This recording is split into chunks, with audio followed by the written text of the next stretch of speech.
If you are under the level of a pro player, I can absolutely guarantee that this video is going to change the way you fight forever. And the only thing that you need to do is put your phone away, put all other distractions away, and actually, for once in your life, pay attention to the entire video, and you will see a drastic change in your fighting ability. Take a look.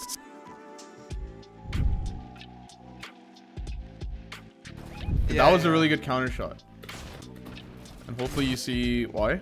He just shot, you know, at first glance you're like, oh, it's because he pickaxed. Like, that's harder to predict. The shot is a full guaranteed, you have a window of time that you can get a counter shot off. Yeah. He has huge delay, he can't shoot you back. We're good. That's the main reason why you should counter shot there, and you did it. You can edit.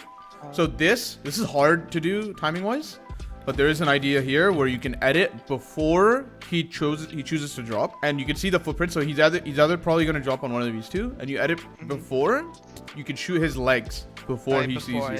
However, he does have peeker's advantage, so be careful. But I do believe you can hit his legs before he sees you and shoot reset. When someone's attacking your wall, there are 3 plays you can make: counter shot, which is basically editing back on them, holding the wall, reboxing. This option sucks, and I'll tell you why. There's 2 outcomes. You get the wall, they get the wall. This doesn't do anything for you. This usually means you get damaged. People will be like, oh yeah, but I have cone flip. Cone flip means it's weak. It'll catch the shotgun shot, and good players will replace cone right then and there, or pump AR. You're guaranteed taking damage when this happens. This one is neutral. So this is negative. This is neutral. There are times and scenarios where this is the only thing you can do. There are times and scenarios where you want to manage your mats, where you might consider doing this. Just understand that this is way safer. And if you have the mats that you do, 500 plus, you should do the rebox earlier to avoid taking damage. And as we understand in fights, HP advantage is quite literally everything. It's a very, very important thing in the fight. And so I don't want to lose HP for free and be on the back foot.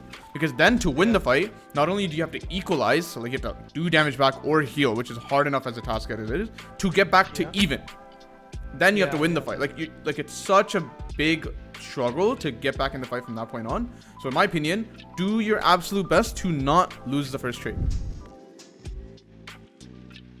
2 things about editing that you should know.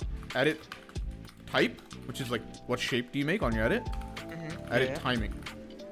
Back in the day, I used to think this was the most important. Nowadays, I think this is more important. But like, you can make a peanut butter to counter someone who's holding their shotgun out, but have you considered they can shotgun your wall? You know? So like, there are plays at higher levels that edit type doesn't really matter. And honestly, I want people to figure out what are the windows of time, the correct edit timing that allows you to get a shot off where they cannot do anything about it. For example, shotgun cooldown. Someone pumps your wall on their approach and you have a free shot. Another example, pickaxe timing. Another example, shoot their feet when they're falling. Another example, edit timing, which is like shotgun pullout time. This is your box. This is bird's eye view. This is their wall as they're coming in. You edit before he does, which means your gun will be out before he does, and you can shoot reset faster than he can. This, in my opinion, is what most people lack. A lot of people by now, when they play Fortnite, they understand like, oh, peanut butter is good. This edit is good because I can see their legs. They can't see me. They understand these things. They understand those edit types and which ones are good. And they even do them decently well. Sure, they could improve, but this is what's largely missing for most people. If you get a free shot, he's mantling, which you shouldn't do. He ate the fish. Yeah, it's good that you backed off because you understand right here, right? If their wall is here, you cannot be on this tile. They control. You told me that last session. Yes, like someone owns a box. Don't stand here, here, here, or here. That's where you're. That's the safest, closest place you can be is on the diagonal. This is good. You went right to find the right hand.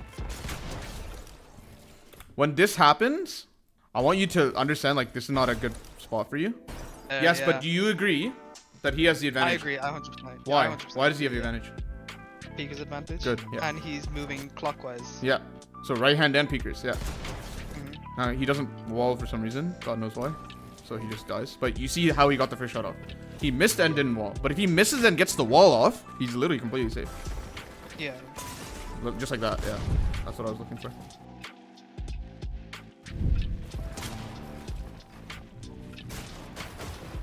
Good.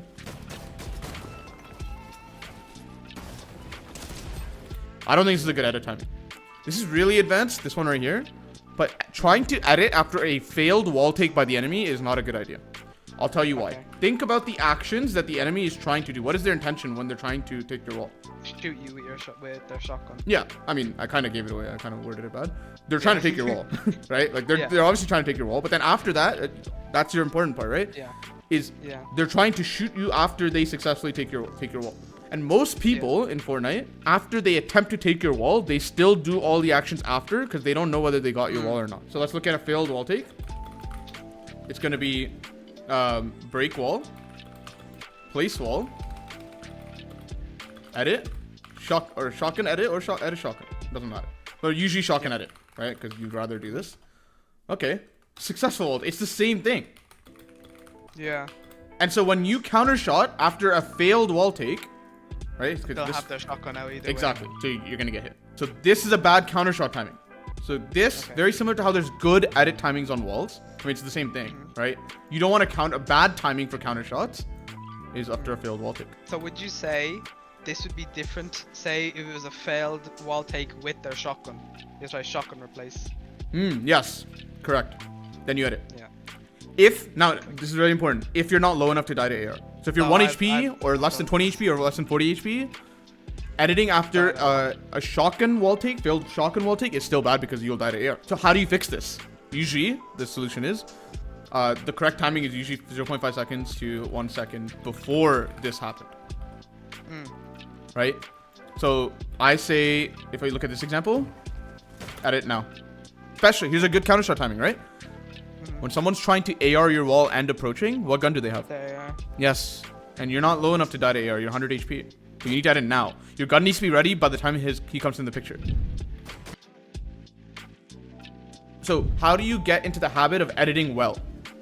A really good experiment that a lot of people can do is to go into creative 1v1s and just edit 1 second earlier than you normally would have. And I'm not saying that's actually the right time to do it all the time, but you will run into a lot of right times by doing that, and then you can filter. Then, just from experiencing that, just from feeling that, just doing that experiment will show you how much of an effect it has on your counter shots and how successful it'll be. I guarantee you it'll be better than what most people do nowadays. Counter shots work especially well when you don't give what I call pre-indicators. What are pre-indicators? Well, I mean, it kind of says in the name. Before editing. Yes, signs that you're about to edit. Okay, what are some examples? Swinging to the left, like you said. Now, this is sometimes useful, right? If someone's like staring at you with a shotgun or something, right? Like this is sometimes useful, but it is still an indicator. Resetting a cone before editing. Double edits are pre-indicators. People double edit up, cone floor. When you edit your floor, people can clearly see that the floor is edited, which also means that the cone is coming. Double edits are slower, fundamentally true, slower than single edits. Why? Because you have to do 2 of them, right? Yeah. And because that's the case, it gives away your intent, and you don't want that when you're fighting. How do you make sure that this cone reset doesn't give away your intent? Reset the cone, wait half a second, fake a mini if you want, and then edit on it. Don't do reset edit right away. Like, it's not like some crazy high-level advanced thing, right? You're just feeding them ideas. So this is another thing. When you fail an edit, a lot of people fail the edit and try again. Well, you have to understand your opponent saw the failed edit, which is a pre-indicator. Yeah. So you don't want to try again. So a couple things. When you place this stair this early, it gives away what your intent is, just to go up. Now, you could place it early and then go right.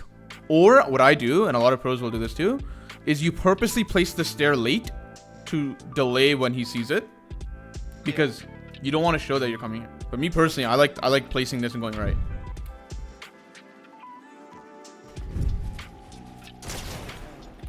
Whenever someone owns an edit on you, the only time you should genuinely crosshair back is if you don't have a play that blocks. Here, it was a hard stair edit to block. It is possible, but it's very difficult. So fair enough. But this one, you can backward stare. Yeah. You should always decline it. Why? Because he has an angle or an opportunity to edit this and right-hand peek you. So you can't hold crosshair against this. Notice how even if you hold crosshair against him, look, you can literally see it. You can't hit him. Fair, Because he does the right hand. Crosshair placement. You know he's generally in this area. Where should we crosshair place? Here.